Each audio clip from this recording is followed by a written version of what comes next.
Selamat Sabat dan selamat datang seluruh pemirsa Hope Channel Indonesia di dalam ibadah kebaktian kebangunan rohani dari Jakarta Conference dengan tema Excel in Faith, dan saat ini kita masuk di dalam diskusi Sekolah Sabat.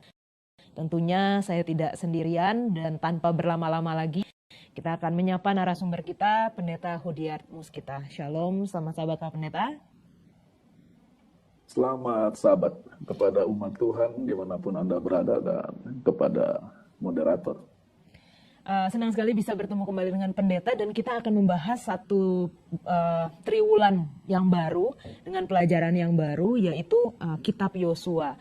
Kalau di triwulan sebelumnya kita belajar kitab Keluaran, ini sepertinya masih sambungan gitu ya pendeta, karena dari ceritanya ini menyambung dari Musa ke Yosua. Kalau bisa kita bandingkan kedua buku ini, buku Keluaran dan Yosua, apa yang bisa kita dapatkan dan kita pelajari pendeta? Terima kasih untuk pertanyaan pembuka ini.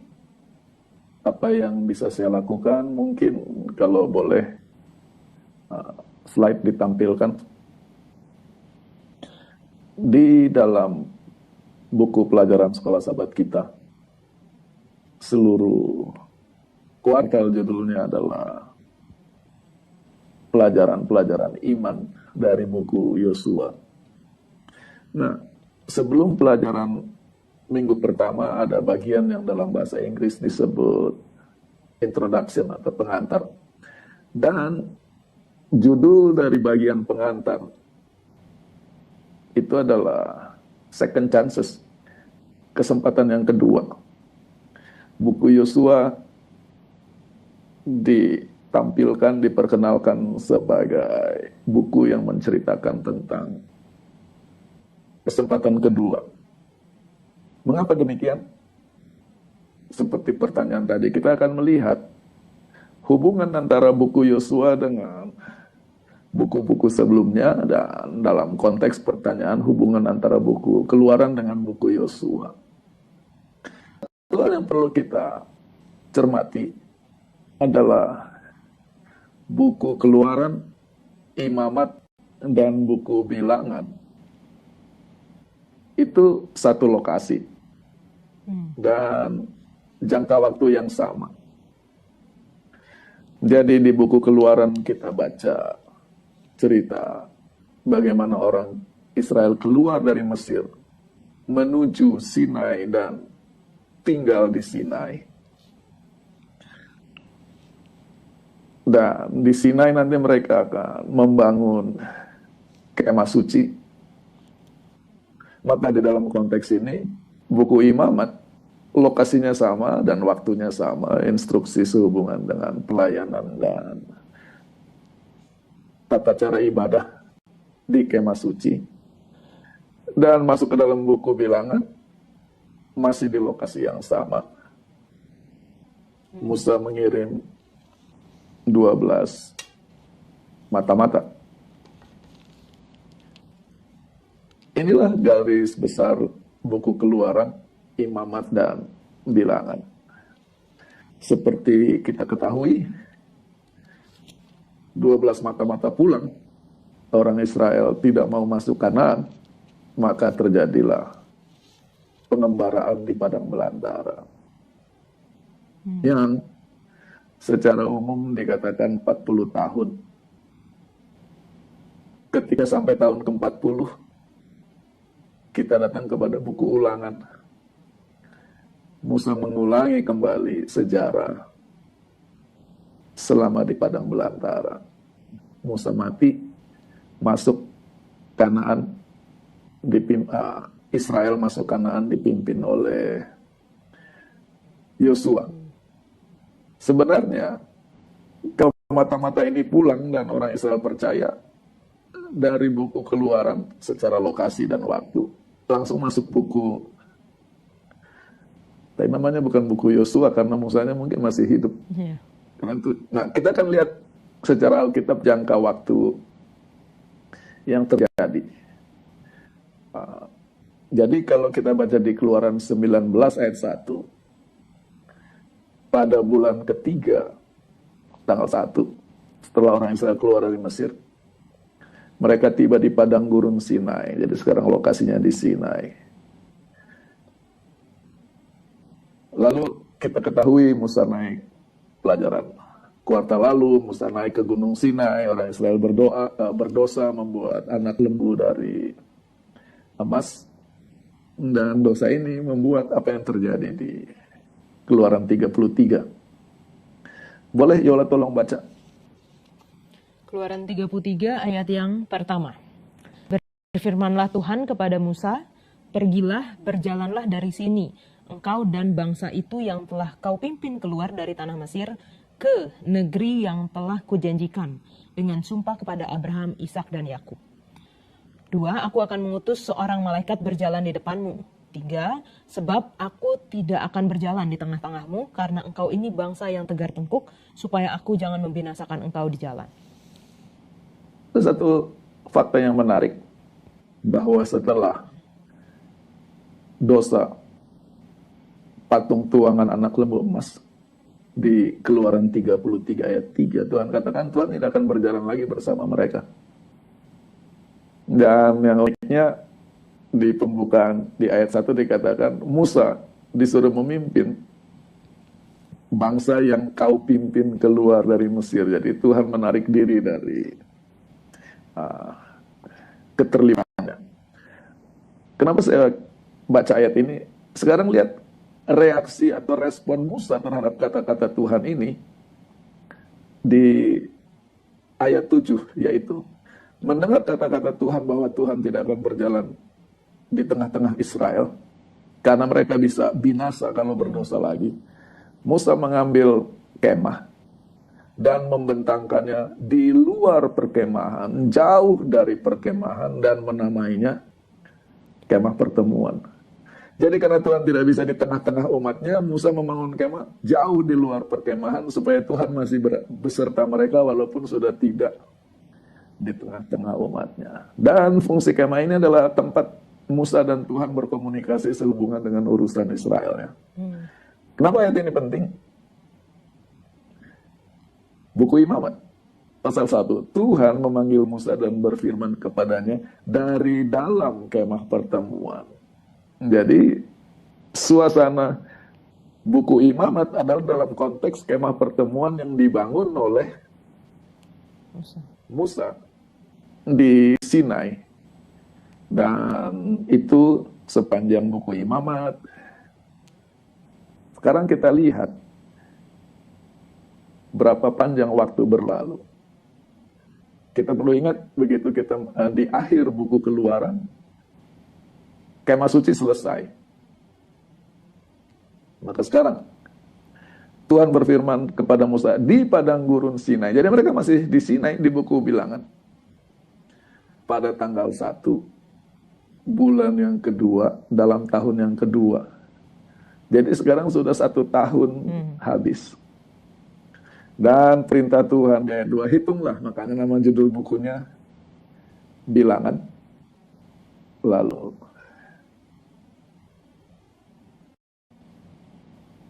pengutusan 12 pengintai. Dan seperti tadi sudah saya sampaikan, bangsa Israel putus asa mendengar laporan dari 10 pengintai, yang mana mereka realistis. Masalahnya mereka tidak punya iman. Dan dalam hal ini, mereka tidak jadi masuk Kanaan. Itulah sebabnya buku Yosua adalah buku The Second Chances. Kesempatan kedua. Kesempatan yang pertama sudah gagal. Sekarang bagaimana ceritanya? Kesempatan yang kedua. Mungkin itu dulu yang bisa saya sampaikan sehubungan dengan hubungan antara buku Keluaran, Imamat, Bilangan, Ulangan dengan buku Yosua.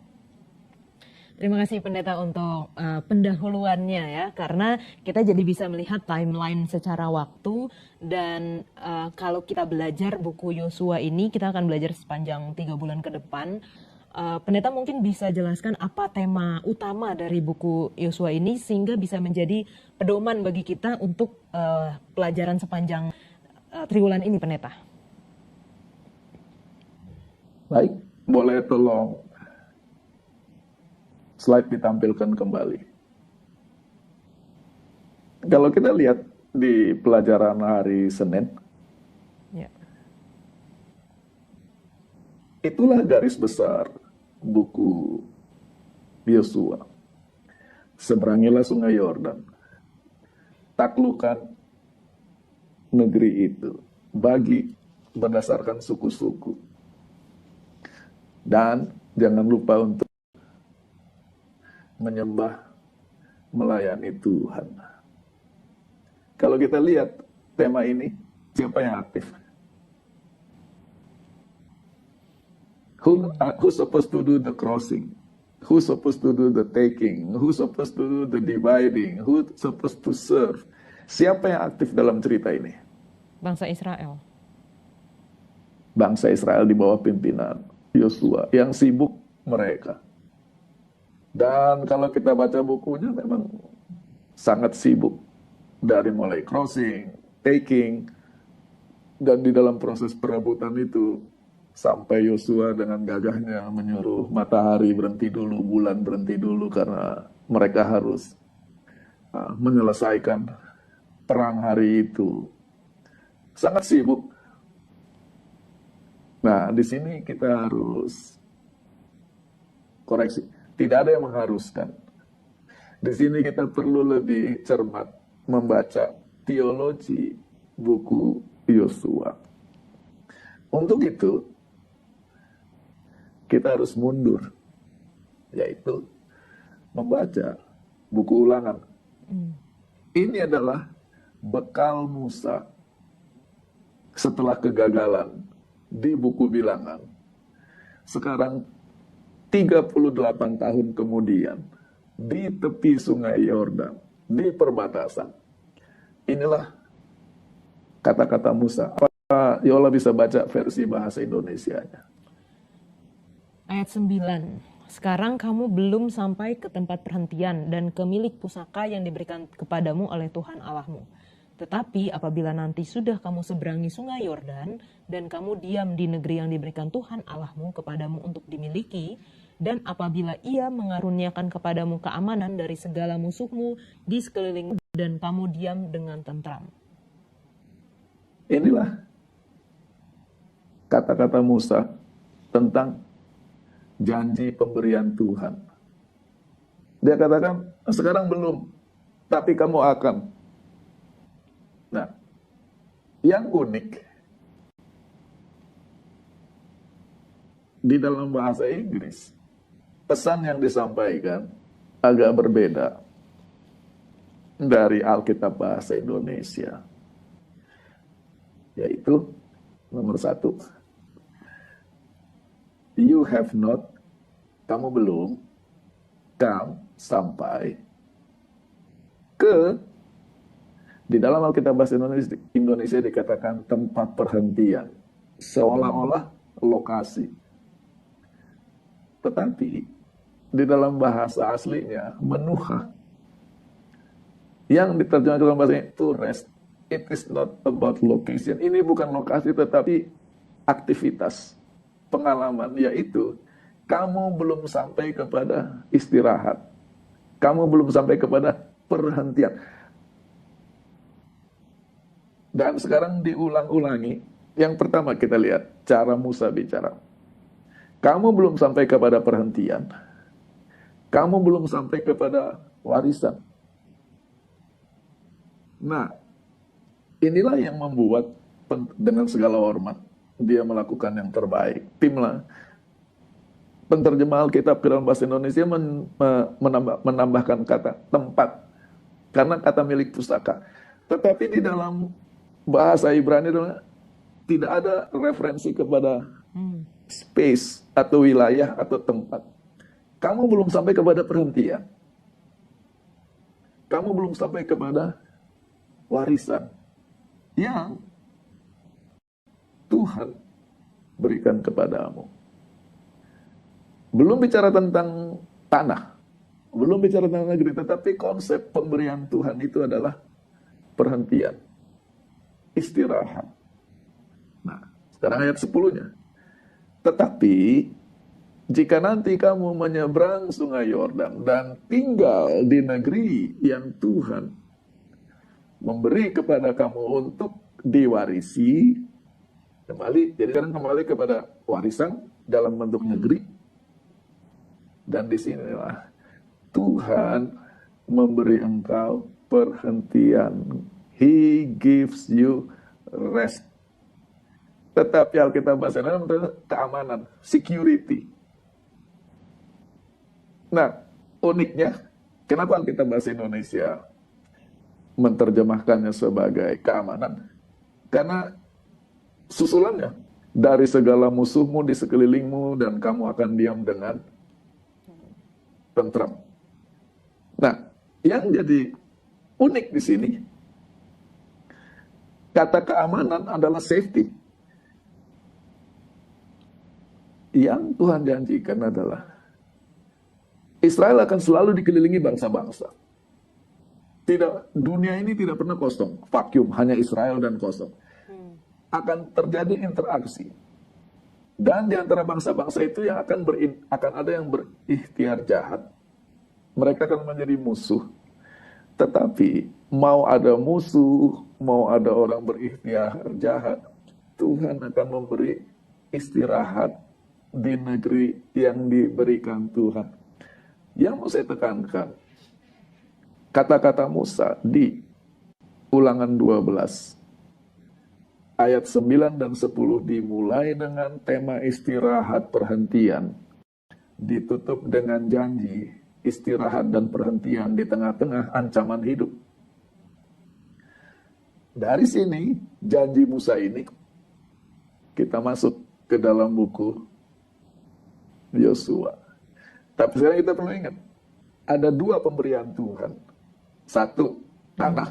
Kita tahu itu negeri. Tetapi yang diulangi adalah janji istirahat, perhentian.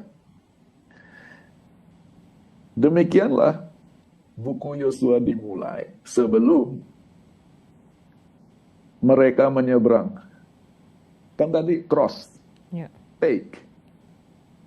Kemudian Yosua memberi komando kepada para perwira dari rakyat, katanya. Ingat kata-kata yang diucapkan Musa hamba Tuhan, yaitu sekarang disimpulkan oleh Yosua. Ulangan 12. Tuhan memberi kepadamu perhentian dan Tuhan memberi kepadamu negeri. Jadi Yosua paham betul janji Tuhan dan apa yang terjadi. Ini pembukaan buku Yosua. Yosua 1 ayat 10 secara tema ya. Setelah cerita yang tadi, menyeberang, penaklukan, pembagian, inilah penutupannya. Maka Tuhan memberi kepada Israel seluruh negeri atau seluruh bagian dari negeri yang sudah dia sumpahkan kepada leluhur mereka. Ayat 43. Tuhan memberi kepada mereka istirahat all around. Bisa dibaca dari sekeliling mereka atau istirahat dalam segala bidang. God gave them rest all around. Dari segi pikiran, fisik, emosi, jiwa, semua. Sesuai dengan apa yang Tuhan janjikan kepada leluhur mereka. Tidak satu kata pun dari hal-hal yang baik yang Tuhan telah ucapkan yang gagal untuk dipenuhi. Semuanya dipenuhi. Inilah tema buku Yosua. Maka sekarang yang terjadi adalah unik. Benar? Buku Yosua adalah buku yang sibuk, penuh dengan aktivitas. Seberangi, taklukan, dan itu panjang. Bagi-bagi. Tetapi di dalam segala kesibukan ini, kita harus membaca dalam tema Salvation is a gift, the land is a gift, the gift of rest. Bahwa negeri itu adalah pemberian Tuhan, walaupun mereka yang sibuk. Bahwa tidak cukup mereka masuk dan diam di negeri. Tuhan punya pemberian yang lebih bermakna dari tanah, yaitu ketentraman, ketenangan, istirahat. Dan itu merupakan pelajaran atau pesan bagi gereja sepanjang zaman ya. Kan gereja harus aktif, kita harus begini. Tapi jangan sampai lupa bahwa Tuhan adalah yang memberi. Dan pemberian Tuhan yang terpenting adalah the gift of rest. Kemampuan untuk berhenti di dalam Tuhan. Seringkali kita kira keselamatan adalah ketika kita sibuk bagi Tuhan. Jangan salah, buku Yosua justru menceritakan paradigma yang unik ini. Sementara kita menantikan pemberian Tuhan, nanti kita akan lihat pembahasan lebih jauh. Kita harus berbuat sesuatu. Tuhan yang suruh. Tetapi sementara kita berbuat bagi Tuhan, kita harus ingat ini adalah gift. Bagaimana dinamika antara kedua hal ini yang seimbang, itulah buku Yosua. Sekarang kita dorong lebih jauh lagi. Judul bukunya Yosua, karena yang memimpin orang Israel masuk ke negeri Kanaan adalah Yosua. Tetapi menurut Alkitab di buku Bilangan, Yosua itu namanya bukan Yosua sebenarnya. Jadi di Bilangan 13, ketika Musa memilih 12 pengintai, satu dari tiap-tiap suku.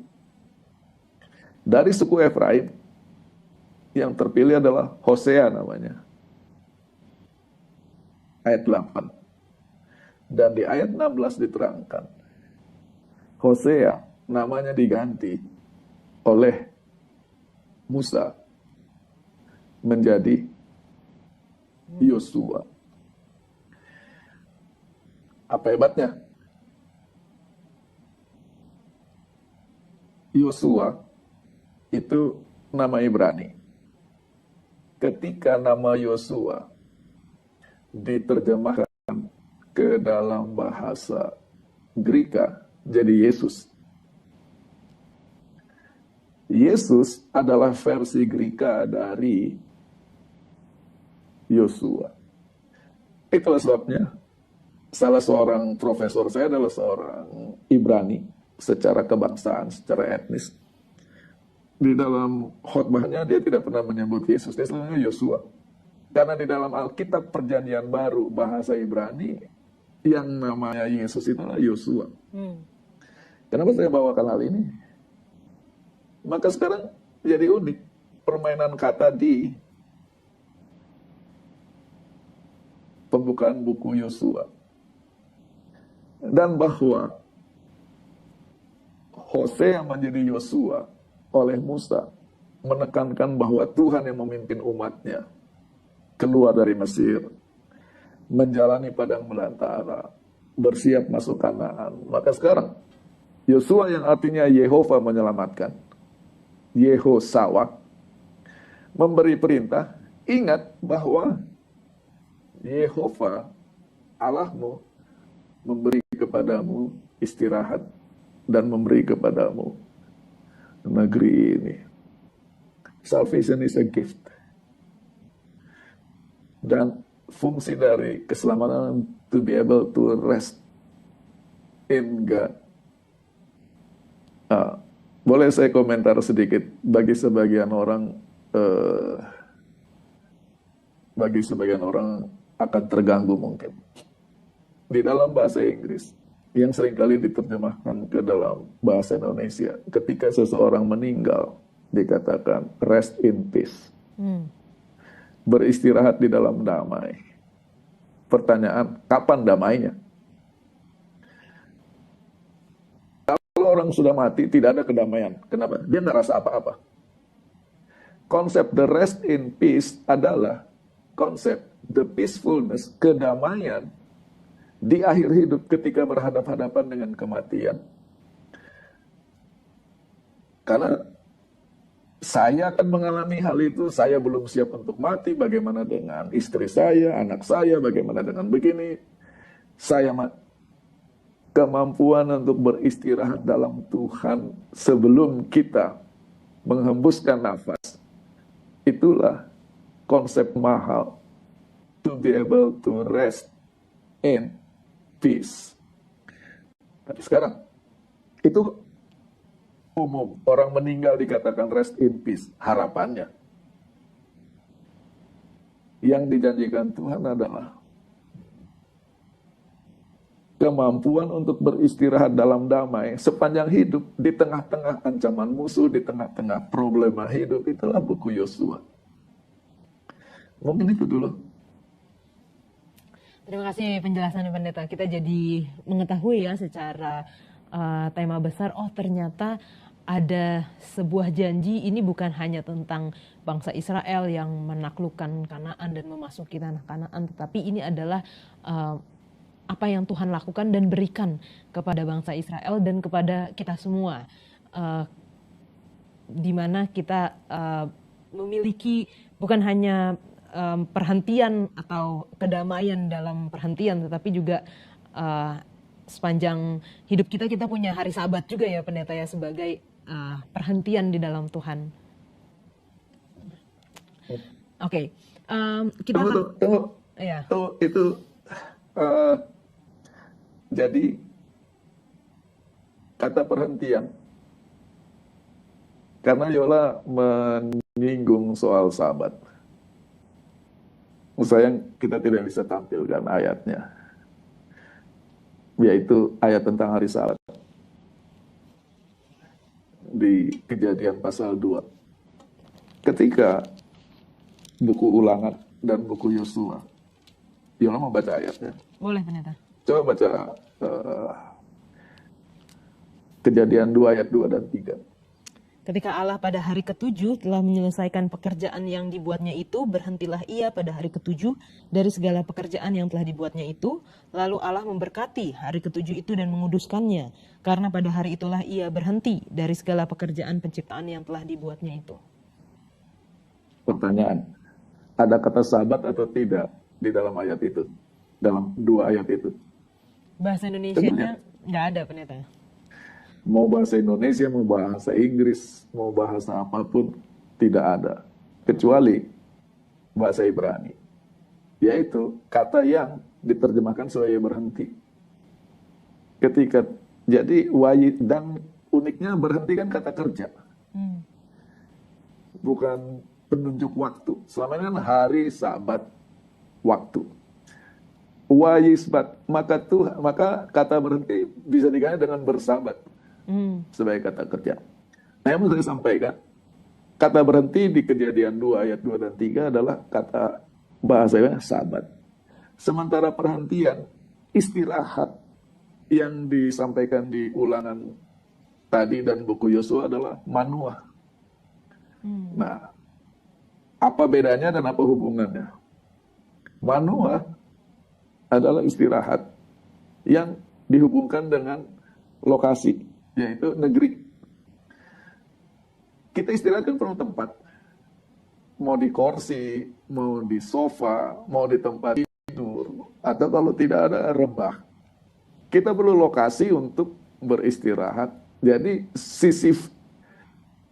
ini katanya unik. Aktivitas beristirahat, maksudnya the act of resting, ya bahasa Inggrisnya. Sementara kata Sabat sebagai berhenti, dan itu adalah Tuhan, adalah kehadiran Tuhan. Nah, jadi dua hal ini berkaitan sebenarnya. tempat istirahat dan tindakan beristirahat adalah pemberian Tuhan, Manoah. Dari situ orang tua bapaknya Simpson namanya Manoah itu dari situ kata istirahat. Kehadiran Tuhan adalah sahabat yang membuat istirahat itu lebih bermakna, bukan hanya istirahat fisik tetapi disegarkan oleh kehadiran Tuhan. Ya, itu komentar terhadap komentar Yola dari menghubungkan antara istirahat. Dan itu janji Tuhan kepada kita dalam hidup kita. Dan sedih kalau kita orang Advent tidak mengalami perhentian dan kehadiran Tuhan dalam hidup kita 24 jam per hari. Baik, Ya, terima mungkin kasih. kita teruskan. Terima kasih Pendeta. Lanjutkan lagi, kita masuk di pelajaran yang pertama. Judulnya adalah resep untuk sukses. Kalau misalnya hanya baca sebatas judul, ini sepertinya bisa sangat luas sekali ya, karena semua orang pengen sukses. Tapi sebenarnya apa sih sukses, dan apa yang kita bisa temukan dari pelajaran kita pekan ini, Pendeta?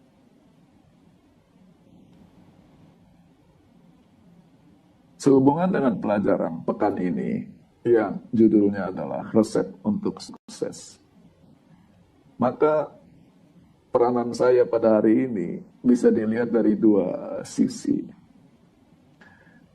Ada istilah dalam bahasa Inggris adalah party crasher, jadi orang yang merusak pesta gitu. Maksudnya orang sedang senang-senang, orang ini datang dari tingkah lakunya, kata-katanya, dan segala merusak mood semua orang. Perusak. Jadi nanti keterangan saya tentang sukses ini akan merusak kenikmatan orang-orang yang merindukan sukses.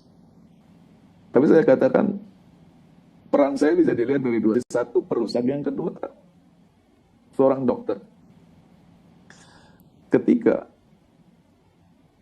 seorang dokter, yang mana seringkali dihubungkan dengan kata vonis. Jadi ketika seorang dokter menyampaikan kepada pasien kondisi kesehatan sang pasien, belum pernah saya dengar, mungkin ada kejadiannya bahwa dokternya itu diserang oleh karena kata-katanya. Wasit sepak bola bisa diserang oleh pemain ketika penaltinya tidak disetujui atau kartu kuningnya tidak disetujui. Pemain badminton masuk atau keluar bisa ribut dengan wasit. Ketika seorang dokter mengatakan Anda kanker, gula Anda tinggi, nggak pernah dipukulin dokternya. Karena dia menyampaikan fakta. Nah, jadi apakah saya mau dilihat saya perusak atau sebagai orang yang menyampaikan fakta, itu urusan masing-masing. Bicara sukses di buku Yosua. Nah, jadi fungsi saya pada hari ini adalah membahas konsep dan tema sukses di dalam konteks buku Yosua. Jadi bisa saja tema sukses dari perspektif lain, tapi fungsi saya pada hari ini adalah menjelaskan buku Yosua. Apa yang kita bisa pelajari dari buku Yosua sehubungan dengan tema sukses? Sukses is unrepeatable. Sukses tidak bisa diulang. Nah, untuk itu kita baca Alkitab. Boleh tolong tampilkan slide supaya kita bisa baca. Boleh Yola baca versi bahasa Indonesia dari Yosua 1 ayat 1 dan bagian pertama ayat 2. Sesudah Musa hamba Tuhan itu mati, berfirmanlah Tuhan kepada Yosua bin Nun, abdi Musa itu, demikian, hambaku Musa telah mati.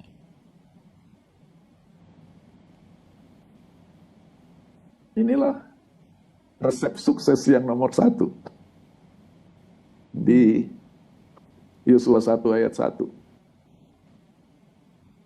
Kenapa saya katakan bahwa sukses is unrepeatable? Saya tanya kepada Ayola, Yosua sukses atau tidak? Kalau kita lihat cerita, Sukses. apa ciri-ciri apa ciri-ciri kesuksesan dia? dia melaksanakan tugasnya dengan baik kan. Tugasnya apa? Membawa orang Israel to cross, menyeberang, to take, to divide, dan di akhir buku dia memberi dorongan nasihat. Pilihlah pada hari ini kepada siapa kamu akan beribadah, tetapi aku dan seisi rumahku akan beribadah. Itu sukses. Nah, sekarang pertanyaannya, bagaimana kita membandingkan suksesnya Musa dengan suksesnya Yosua?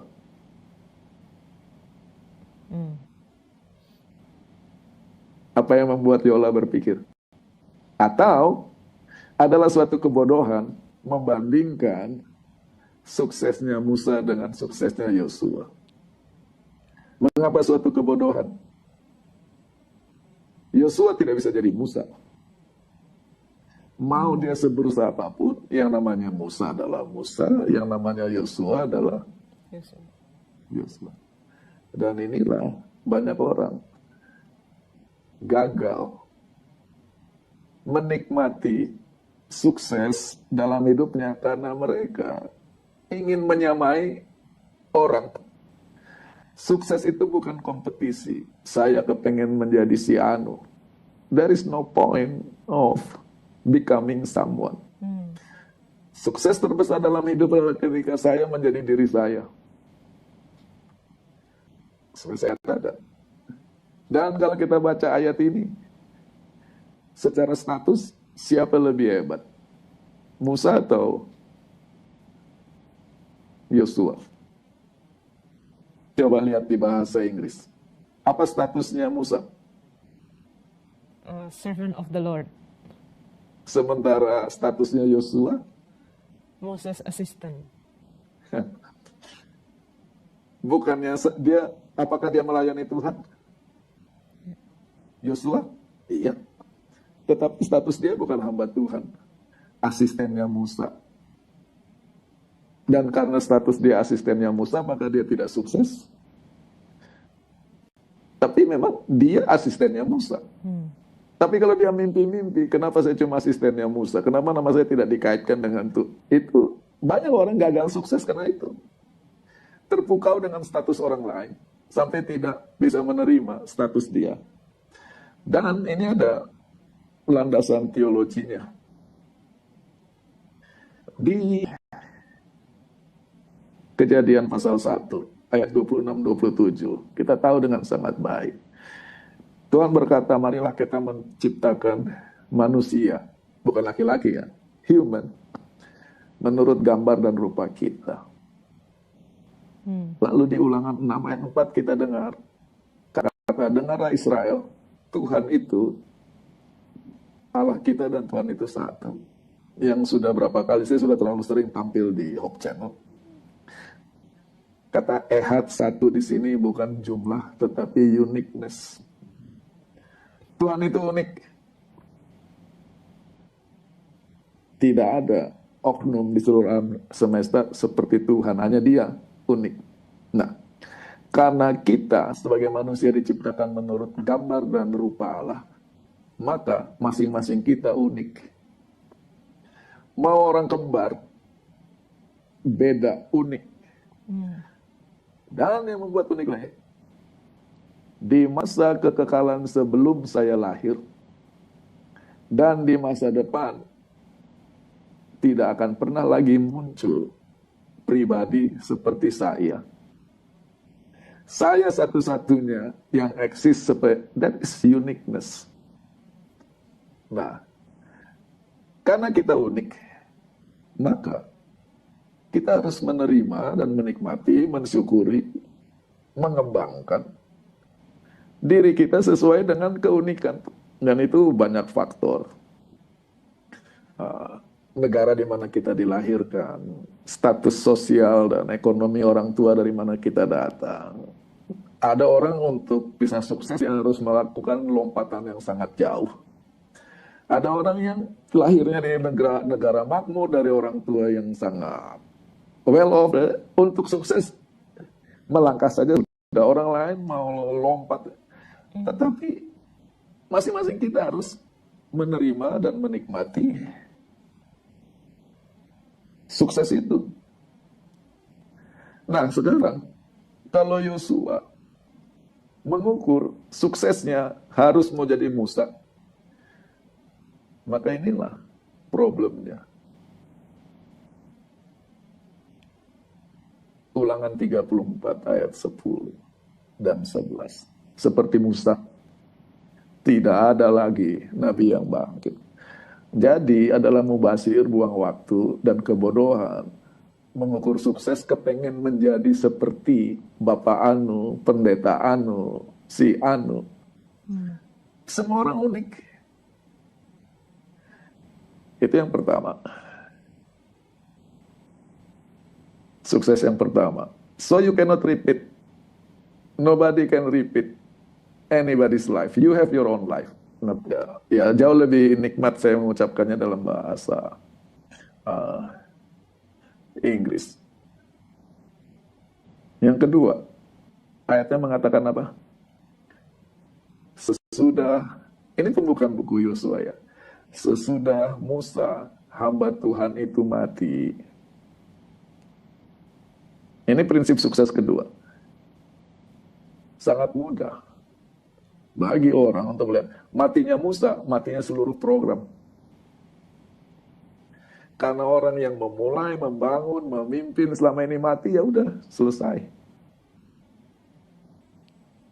Dan di sini yang kedua, karena Yosua ditunjuk atau kita baca dia menggantikan Musa, dia bisa mempersalahkan Musa. Karena Musa tidak menyelesaikan tugas, maka saya harus menyelesaikan yang dia tidak selesaikan. Blaming on others. Banyak orang tidak sukses dalam hidup karena hanya mempersalahkan apa yang dia warisi. Pertanyaannya, challenge and opportunity goes hand in hand. Tantangan dan kesempatan berjalan bersama. Benar, mungkin bagi sebagian orang kurang enak nih. Musa meninggalkan problem, yaitu proyek yang tidak selesai. Mau habiskan umur hidup mempersalahkan Musa? Bisa. Atau it is an opportunity. Resep sukses yang kedua. Kita mau mengeluh dengan apa? Kenapa saya di sini? Kenapa saya begini? Coba kalau presiden-presiden masa lalu, coba kalau ini. Semua orang salah kecuali saya. Makanya orang tidak sukses. Itu yang kedua. Sekarang, kunci sukses yang ketiga. Ini banyak sabar-sabar Yola ya. Yaitu dorongan di Yosua 1 ayat 6. Di dalam, inilah kata Ibraninya, hazak wa emats, ada di pelajaran sekolah sahabat. Yang dalam Alkitab The New King James Version ditulis be strong and of good courage. Tetapi semua bahasa Inggris standar yang lain be strong and courageous. Alkitab bahasa Indonesia, kuatkanlah dan teguhkanlah hatimu. Kata hatimu tidak ada dalam bahasa aslinya. Maka saudara, Tuhan suruh berkuat dan berteguh. Lalu tafsiran The New King James Version mengatakan, kamu mau berkuat dan berteguh untuk apa?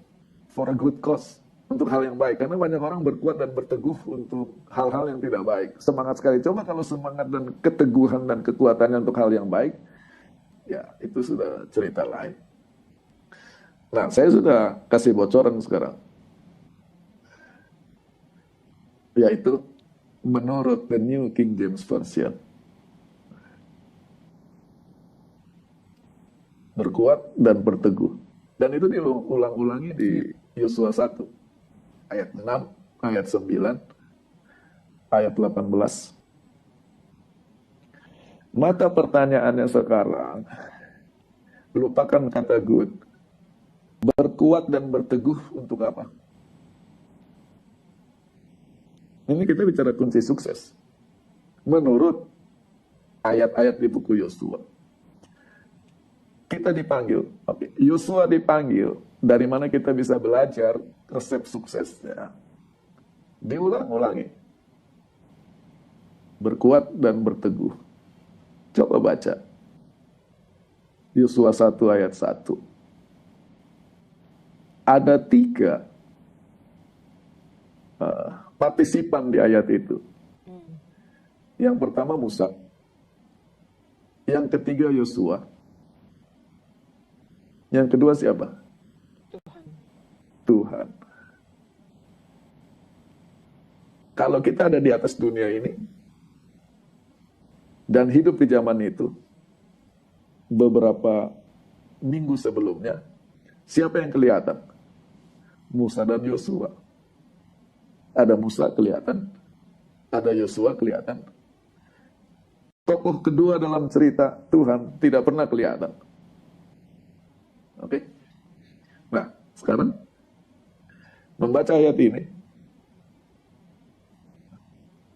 Musa mati, hilang. Masa lalu. Dengan kematian Musa, bagaimana masa depan?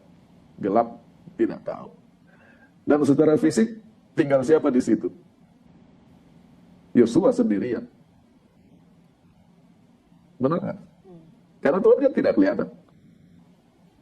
Dan inilah indahnya dan kuasa Alkitab. Apa yang disebut sebagai the God factor. Secara kasat mata, Yosua sendirian. Tetapi secara realita yang lebih dalam, ada faktor Tuhan. Dan faktor Tuhan inilah yang membedakan masa depan. Kalau tidak pakai Tuhan, kematian Musa habis semua. Satu. Yang kedua, di dalam Yosua 1 ayat 1, aneh ya kita baca Yosua 1 ayat 1. Siapa yang aktif dan siapa yang pasif? Oke, ada tiga tokoh. Musa aktif atau tidak? Di cerita ini. Enggak. Dari mana Yola tahu dia tidak aktif? Mati. Ya. Yosua aktif atau tidak? Tidak. Siapa yang aktif? Tuhan. God do the speaking. Tuhan berbicara. Baik yang sudah mati mau hidup tidak tahu mau bikin apa. Sisi manusia. Yang aktif Tuhan. Itulah kunci sukses.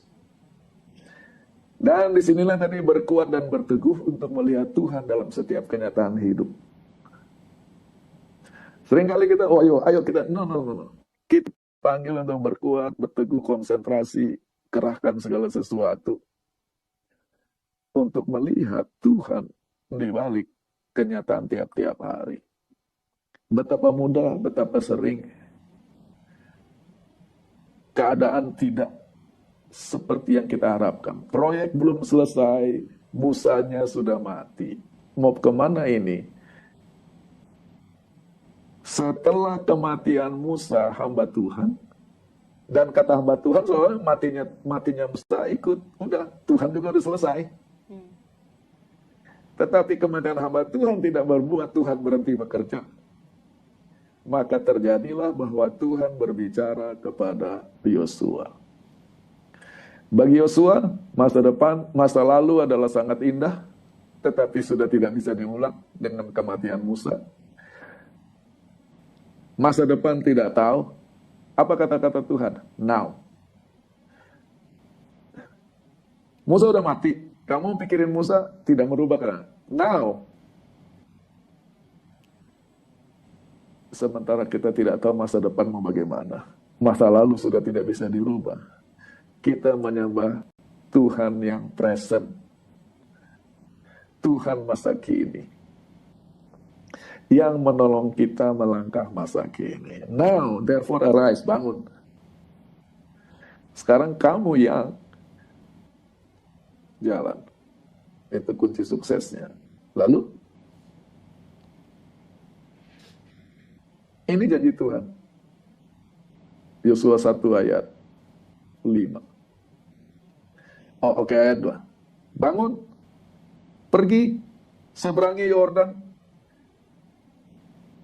Orang Yosua diperintahkan Tuhan untuk melakukan yang Musa yang hebat itu tidak sanggup lakukan, menyeberangkan orang Israel. Yosua tidak pernah sehebat dan sebesar Musa, tetapi Yosua punya pekerjaan yang Musa tidak pernah bisa lakukan. Setiap orang unik tempatnya dalam sejarah pekerjaan Tuhan. Lalu, ini janji Tuhan. Sebagaimana aku menyertai Musa, maka aku akan menyertai engkau. Dan aku tidak akan pernah meninggalkan engkau atau mengkhianati engkau.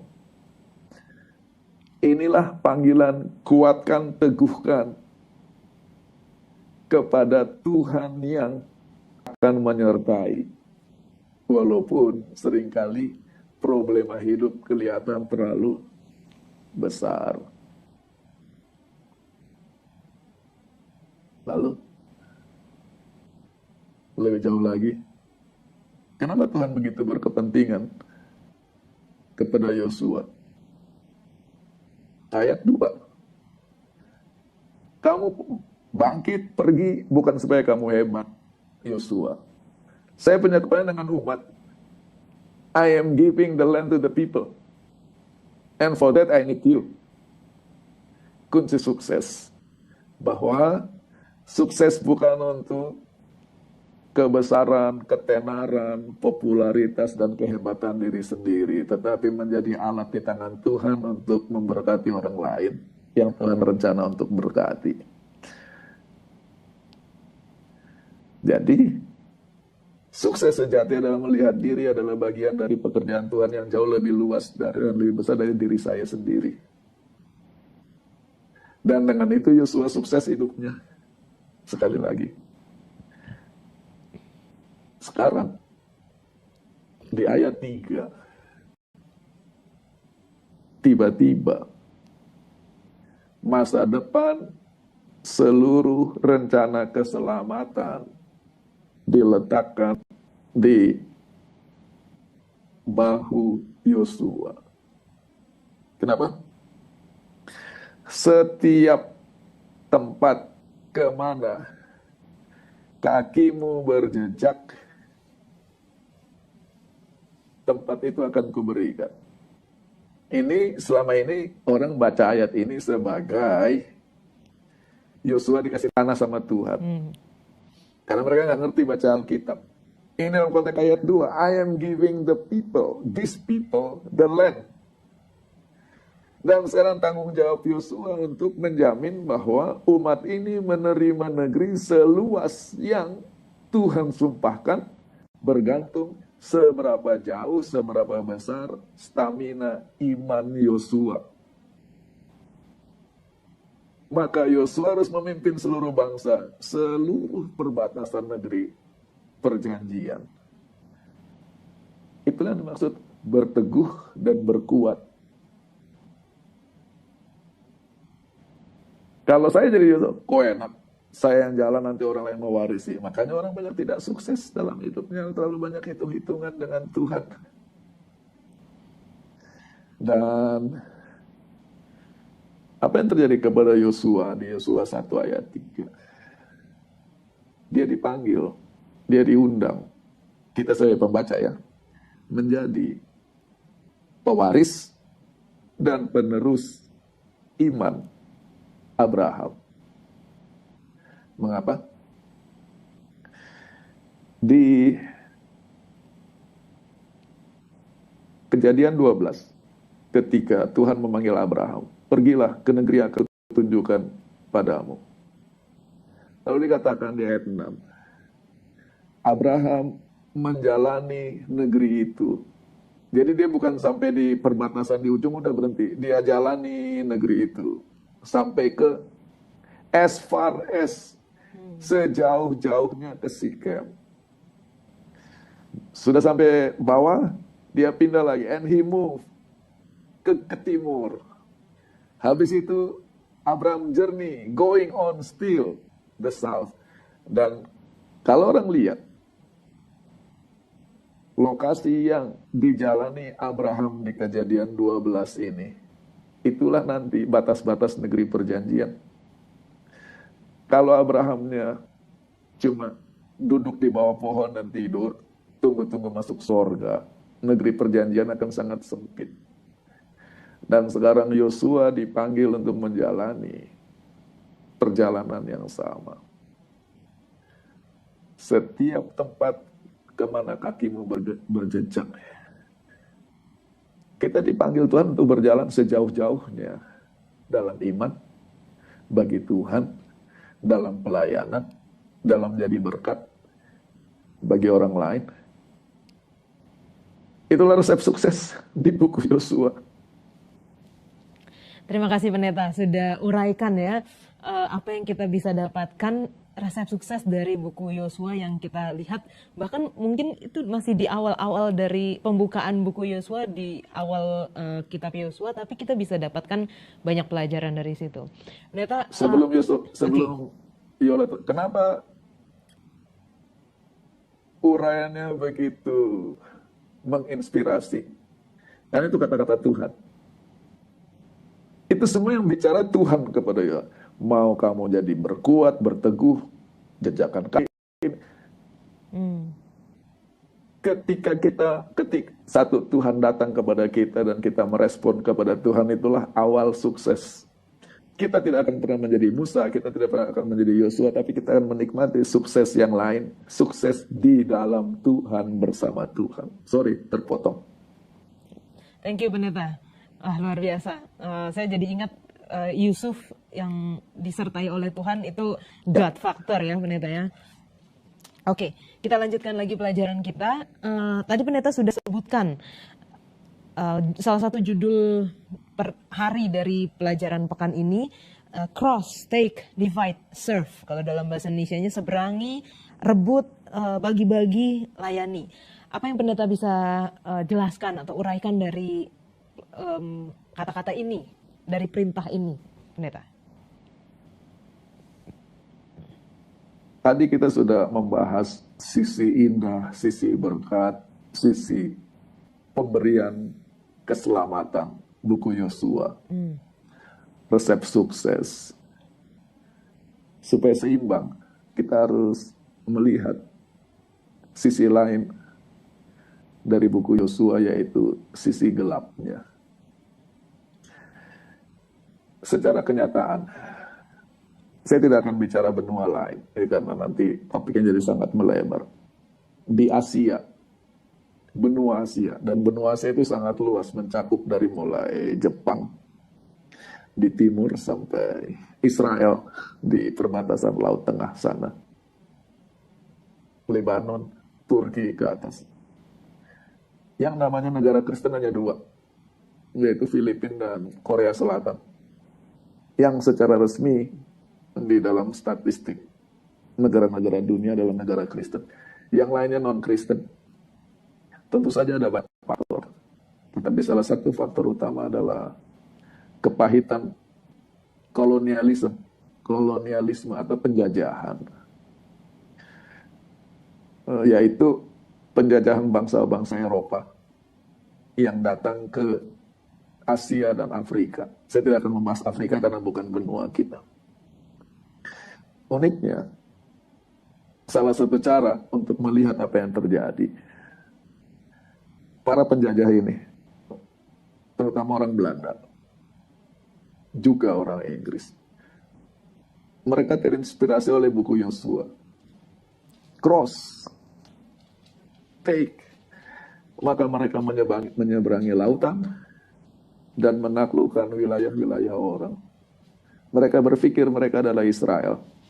Dan ketika mereka datang ke negeri orang, mereka melihat penduduk setempat sebagai orang-orang Kanaan yang harus dibasmi.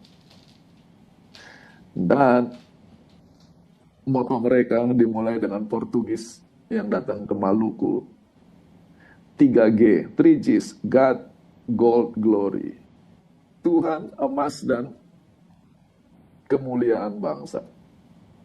Jadi kolonialisme itu didorong oleh semangat menginjil, menyebarkan kekristenan, tapi juga menjarah kekayaan bangsa-bangsa yang mereka datangi. Dan semakin kaya dan semakin luas jajahan mereka, semakin glorious, semakin mulia bangsa mereka.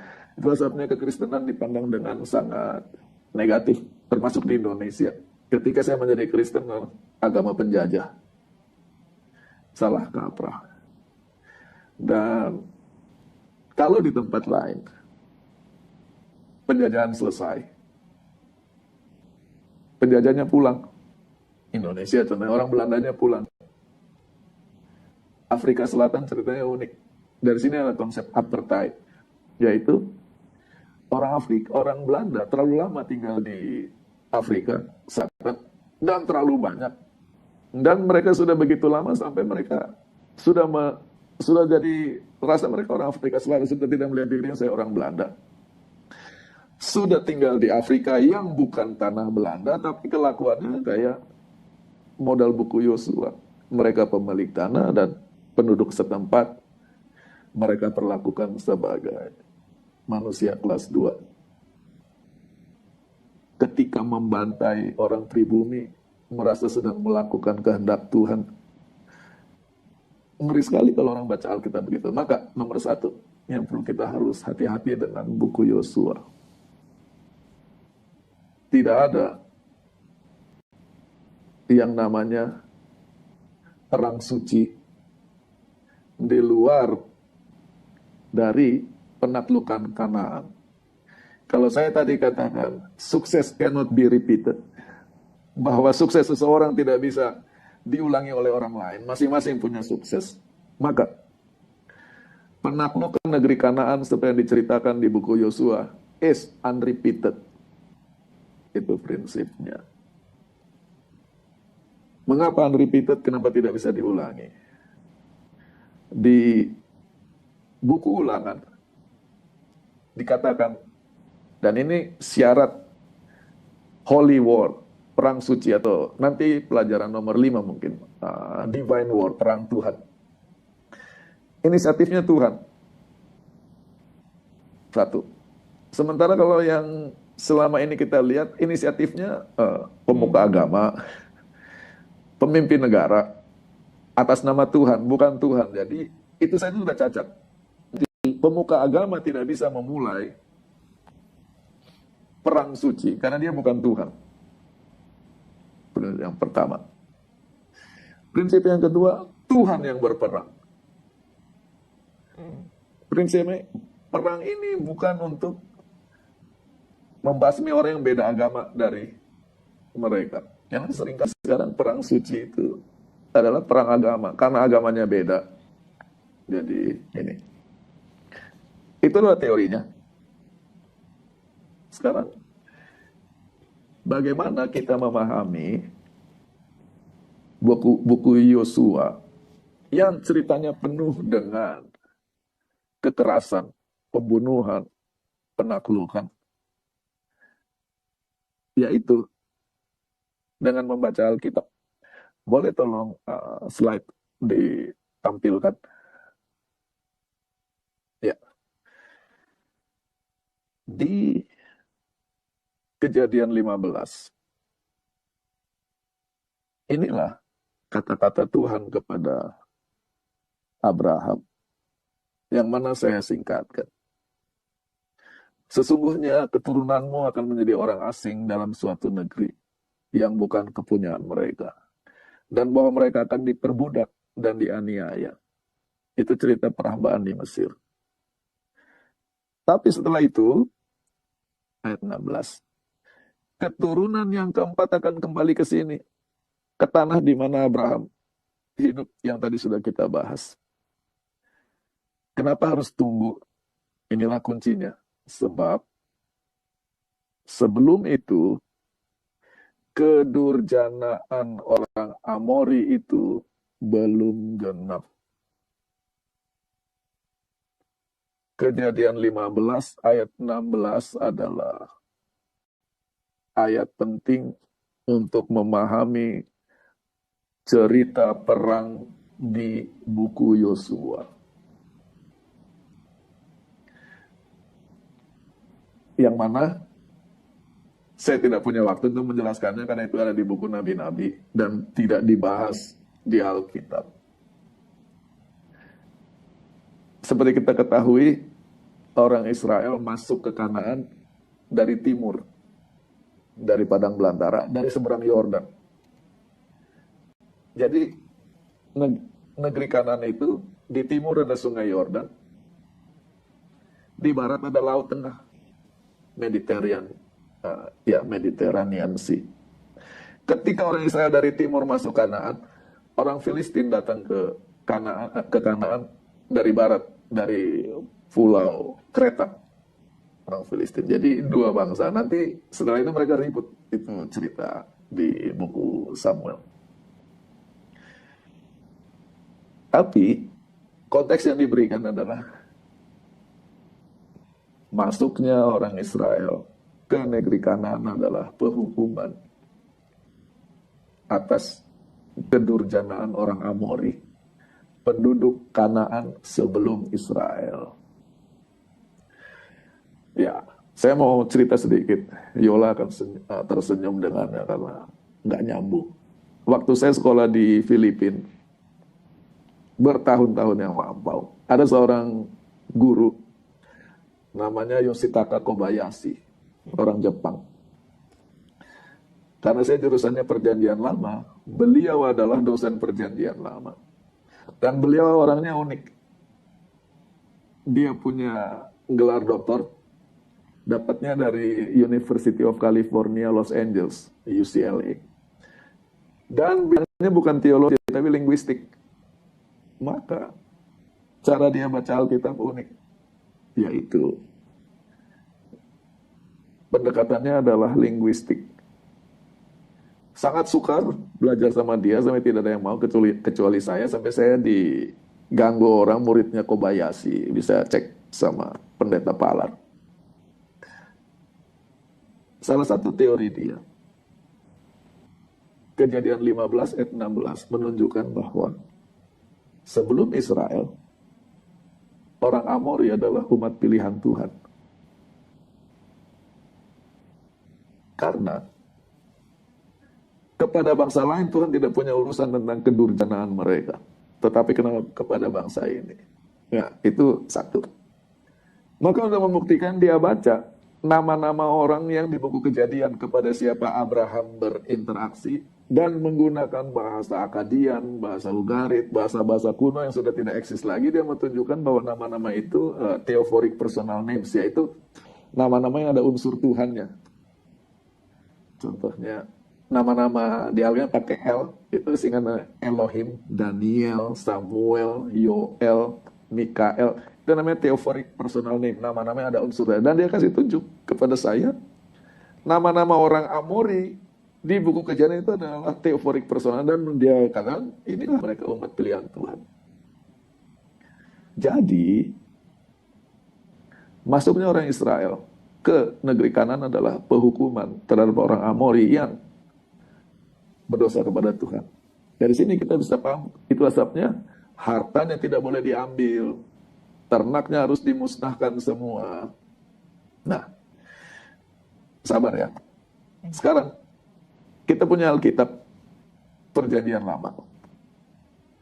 Sesudah Alkitab Perjanjian Lama kita, habis buku Ulangan, 5 buku Musa, dimulai dengan buku Yosua. Nanti disebut buku sejarah, buku-buku sejarah. Yosua, Hakim-Hakim, lalu Samuel, dan sampai buku Tawarik. Dari situ masuk buku Ayub. Dan baru Nabi-Nabi. Alkitabnya orang Ibrani, walaupun bukunya sama, susunannya beda.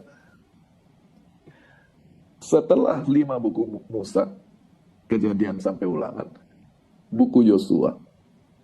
Nah, di dalam Alkitabnya orang Ibrani, buku Yosua itu disambung kepada buku Hakim-Hakim, kepada buku Samuel, dan kepada buku Raja-Raja. Selesai buku Raja-Raja, disambung dengan buku Yesaya, sampai Maleakhi. susunan ini sangat penting untuk memahami paradigma berpikir orang Ibrani. Yang mana hilang di antara orang Kristen sampai kita nggak ngerti cara baca buku Yosua. Yaitu, buku Yosua dimulai dengan masuknya orang Israel ke Kanaan. Buku Dua Raja-Raja ditutup dengan dibuangnya orang Israel dari Kanaan. Oke? Nah, jadi itu Yosua sampai Dua Raja-Raja. Masuk, dibuang. Disambung dengan buku Yesaya, Yeremia, Yesaya. Apa isinya? Teguran menerangkan kenapa mereka dibuang. Jadi, bangsa Israel tidak lebih dari orang Amori. Yang namanya negeri perjanjian itu adalah negeri milik Tuhan, pemberian Tuhan, dan hidup harus selaras dengan Tuhan. Kalau kamu tidak hidup selaras dengan Tuhan, kamu akan dibuang dari negeri itu. Dan pembuangannya satu, dengan cara dimusnahkan. Itulah sebabnya kita ngerti kan buku Yosua.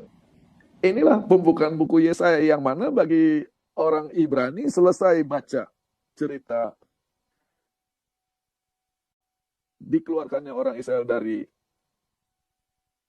negeri perjanjian oleh karena dosanya. Celakalah bangsa yang berdosa, kaum yang syarat dengan kesalahan, keturunan yang jahat, anak-anak berlaku buruk, mereka meninggalkan Tuhan, menista yang maha kudus Allah Israel, berpaling membelakangi dia. Yang mana sama seperti tadi kata-kata Tuhan kepada Abraham, kedurjanaan orang Amori. Sekarang kedurjanaan Israel. Dan salah satu bentuk akibatnya adalah ketika Babylon datang, mereka akan rebah mati oleh pedang musuhnya di mata musuhnya. Ini kata-kata Yeremia kepada Raja Yehuda. Seluruh Yehuda kuserahkan ke dalam tangan Raja Babel, yang akan memukul mati mereka dengan pedang. Harta benda kota ini akan dijarah. Inilah pengulangan pengalaman buku Yosua, tetapi sekarang dialami oleh Israel. Jadi kalau kita orang bilang, kok kejam sekali buku Yosua, semua dibunuh sama dia. Israel mengalami hal yang sama di kemudian hari. Konteksnya adalah sebagaimana dulu Israel adalah alat Tuhan untuk menghukum Amori yang durjana, sekarang Babylon adalah alat di tangan Tuhan untuk menghukum Israel yang kunyinya sama. Hidup di negeri perjanjian harus hidup sesuai dengan perjanjian dengan Tuhan. Maka dibaca dengan konteks seperti ini, buku Yosua tidak bisa diulangi, seperti saya katakan. Buku Yosua bukan handbook pedoman untuk perang suci. Buku Yosua adalah cerita hubungan Tuhan dengan umatnya dan akibat dosa. Itu yang bisa saya jelaskan tentang hati-hati membaca buku Yosua. Dari satu sisi bisa salah baca dan akibatnya bisa fatal. Mungkin tadi bisa saya sampaikan sebuah pertanyaan bagaimana kita membaca cross take, terutama dua hal itu. Terima kasih Pendeta untuk penjelasannya. Memang itu akan menimbulkan banyak sekali pertanyaan dan kita akan pelajari juga di pelajaran-pelajaran selanjutnya ya. Tadi seperti yang Pendeta katakan bahwa karakter Tuhan itu konsisten, karakter Tuhan itu terlihat kasih, dan apa yang terjadi kepada bangsa Kanaan seperti yang tadi Pendeta telah jelaskan adalah konsekuensi atas dosa yang telah dilakukan oleh orang Kanaan. Ini soal orang Amori ini tadi saya juga baru tahu teori itu dari Pendeta, dan ini membuka mata kita juga ya. Bagaimana kita harus bertanggung jawab atas apa yang Tuhan telah percayakan kepada kita. Apalagi sekarang orang Kristen dikatakan atau kita menyatakan diri kita sebagai Israel rohani. Artinya kita punya tanggung jawab yang sama untuk menjadi umat Tuhan. Pendeta, karena waktunya sudah tidak banyak lagi, Pendeta boleh berikan kesimpulan pelajaran mungkin pekan ini, tapi juga boleh secara garis besar kitab Yosua dan juga aplikasinya dalam kehidupan kerohanian kita, Pendeta. Saya akan ulangi, eh, di dalam telinga orang Ibrani mendengar nama Yosua, itu artinya Tuhan menyelamatkan. Tuhan menyelamatkan. Dan jadi walaupun buku Yosua adalah Yosua yang aktif, itu akan dibahas di pelajaran sekolah sahabat uh, there is someone greater than Joshua is at work. Jadi ada yang lebih besar, jadi itu nanti apa?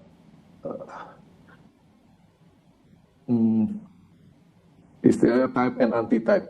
Jadi Yosua ini nanti menggambarkan Yesus dan seterusnya. Dan Tuhan yang bekerja. Tapi hal yang jarang ditangkap orang adalah a gift. Kata gift bisa kata memberi, bisa pemberian, bisa hadiah. Dan di dalam buku Yosua, kembar itu, hadiah negeri adalah introduction untuk hadiah istirahat, perhentian di dalam Tuhan. Kalau Tuhan yang memberkati kita, tujuannya supaya kita berhenti di dalam Tuhan, beristirahat. Gantinya terlalu sibuk menikmati berkat sampai lupa Tuhan. Yang berikut adalah tadi, sebagaimana judul pekan ini, resep sukses. What is sukses? Buku Yosua mengatakan, minimal di pembukaan, dan akan lebih dipertegas daripada sukses yang terbesar adalah melihat Tuhan dalam hidup kita. Ketika melihat Tuhan adalah yang aktif dalam hidup kita dan kita adalah bagian dari segala pekerjaan Tuhan, terutama untuk jadi berkat bagi orang lain. Mungkin itu yang bisa kita ambil sebagai kesimpulan, bekal yang bisa kita petik dari pelajaran pekan ini. Terima kasih pendeta. Pendeta boleh tutup dengan doa. Tuhan Bapa di sorga, terima kasih untuk kesempatan kami bisa melakukan diskusi, pembacaan, pendalaman buku Yosua.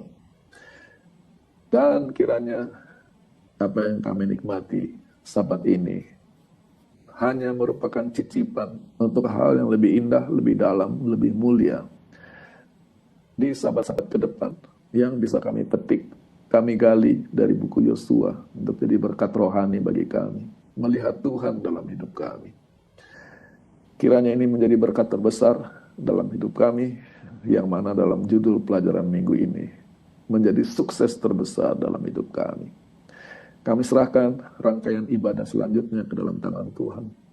Di dalam nama Tuhan Yesus kami berdoa.